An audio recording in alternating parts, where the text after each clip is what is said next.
Remember when that cartoon marketing campaign sent an entire city into panic mode because people thought terrorists were placing bombs everywhere? Now this story starts with this guy. His name's Zebler. And Zebler is 27 during this time, and he's living in Boston, and he works as a freelance artist. But one day, around 2006, 2007, he gets a message from this guy, John. And John works for a marketing company in New York that has been hired to promote a movie. The movie he's going to promote is based on a TV show titled Aqua Teen Hunger Force. You know, that cartoon about a box of fries, a milkshake, and a talking meatball? I get it. I don't like it, but I get it. Now, it's John and his company's job to come up with a promotional campaign for this movie. And instead of running a bunch of normal ads on TV or whatever, John and his company, they want to try something different. They want to do something a little offbeat and confusing, something that can create a lot of buzz. So they come up with this idea to make LED boxes of one of the show's characters called the Mooninites. Here's one of them here flipping the middle finger. Once they make these LED boxes, their plan is to place the signs in random places within major cities across the country. And that is exactly what they do. They start placing them in 9 different cities, including Los Angeles and Chicago. But then it's time to place them in Boston. So John tells Zebler that he has about 40 of these blinking Moonanite signs, and he wants him to install them in certain spots around the city. And for this gig, he offers to pay Zebler $300. And Zebler's like, sweet! I guess he needs the money. But he figures that he can't hang 40 signs all by himself, so he asks his friend to help him. His friend is this guy, Sean. And so Sean hears this idea, and he's also like, sweet! So Zebler and Sean, they go and pick up the signs. And together, they set the whole thing up, and they put in all the batteries, and they wire the LED boxes properly and whatnot. Once they're done, they head out, and they start placing the 40 LED boxes all across Boston. They put them on the subway, on bridges, on highways. Basically, they put them anywhere where a lot of people will pass so that a lot of people will see them. So after however long, they end up finishing the job and they're done. And several days go by. And it's hard to say if their ad campaign is working because, there's no news, there's no buzz around these light boxes. It's almost like no one really notices them. So these guys are starting to think that maybe the whole ad campaign failed. But then, things start to get out of control. Because at one point, a random pedestrian is at a local subway station, and he sees one of the boxes. And this guy is thinking, what the hell is that? I mean, he doesn't know what it means. I guess he's never seen the show. But he sees that there are batteries and some electrical wiring connected to this thing. And he immediately becomes suspicious. Why is there an 8-bit character hanging on the wall? Why is he flipping the middle finger? Why is there wires connected to it? Is this some sort of bomb? So this dude starts freaking out a little, and he alerts the police at the local police station. And soon, an officer arrives, and he sees it, and he doesn't know what the hell it is either. He's thinking it could possibly be a bomb. So this officer calls the bomb squad, and he tells them that they need to come check this thing out because it might be an explosive or something. And so the bomb squad hears this, and they take it seriously. And pretty quickly, the bomb squad unit is on their way.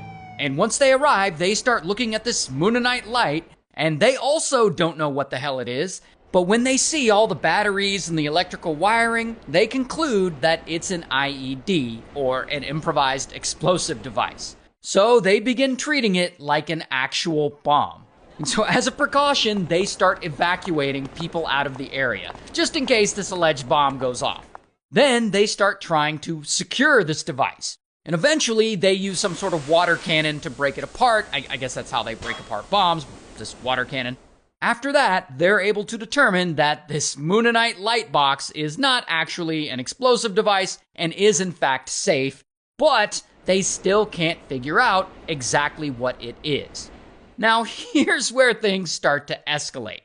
Around this time, more citizens spot these light boxes in different areas around the city.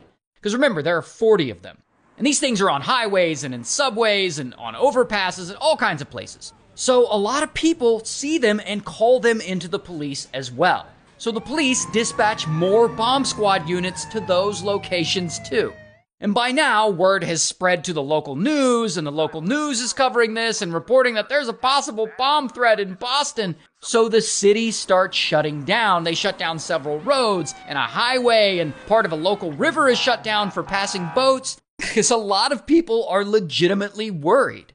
Meanwhile, Zebler, he's in his apartment, and he hears about all this on the news. And he's like, a bomb? I gotta go check it out. So he takes his camera and he decides to go film whatever's going on. And when he gets to the scene of one of those alleged bombs, he realizes that they aren't actually bombs. They're the Mooninite LED boxes that he himself put up. So he rushes back to his apartment and he calls John. John, the guy who's actually in charge of the ad campaign. And he tells him, people think your light boxes are actually bombs. And John's like, okay, don't say anything. We'll take care of it. Here's the thing, though. John and his company, they don't actually take care of it. They don't say anything immediately. I'm not sure why they didn't speak up right away. It would have helped a lot. And hours go by. And still, the police and the city are in full panic mode. And still, the officers involved can't identify the devices or who even put them there. And it's starting to feel like Boston is under some kind of coordinated terrorist attack. Until a younger police officer working at one of the scenes sees the signs, and he's like, wait, is this from Aqua Teen Hunger Force? And he figures out that all of this is just a marketing stunt gone wrong. And he tells the rest of the department, and so the entire emergency mobilization gets called off. Later, Turner Broadcasting, the parent company of Cartoon Network that hired the advertising company, releases a statement apologizing for the confusion. However, at this point, it's too late. The Boston police and the city government are really pissed off. Like, really pissed off. In a post-9/11 world, who puts cartoon characters attached to batteries on bridges around Boston? Some sort of moron? And so police track down Zebler and Sean, and bam, they arrest them both. And they are both charged with placing hoax devices in a way that caused public panic, along with one count of disorderly conduct. And they both end up pleading not guilty. And by the way, these two guys, they don't seem to be taking this whole thing seriously at all. Like, they figure since the city wants to overreact and treat them like terrorists, that they're just gonna treat the whole situation like it's one big joke. So during a press conference after a court session, when reporters ask them about the incident, they completely dodge the question. And instead they start talking about their hair and like haircuts. What we really want to talk about today, it's kind of important to some people. It's haircuts in the 70s. These guys are not taking it seriously. Yeah, I really feel like we're not getting the feedback that we need. Now, eventually, both these guys, they take plea deals, and they are both sentenced to community service. And later, the advertising company and Turner Broadcasting agree to pay the city of Boston $2 million to avoid civil and criminal charges. But not long after that, the CEO of Cartoon Network has to take responsibility for the incident, and he actually has to resign. Like, the dude resigned over this stupid thing.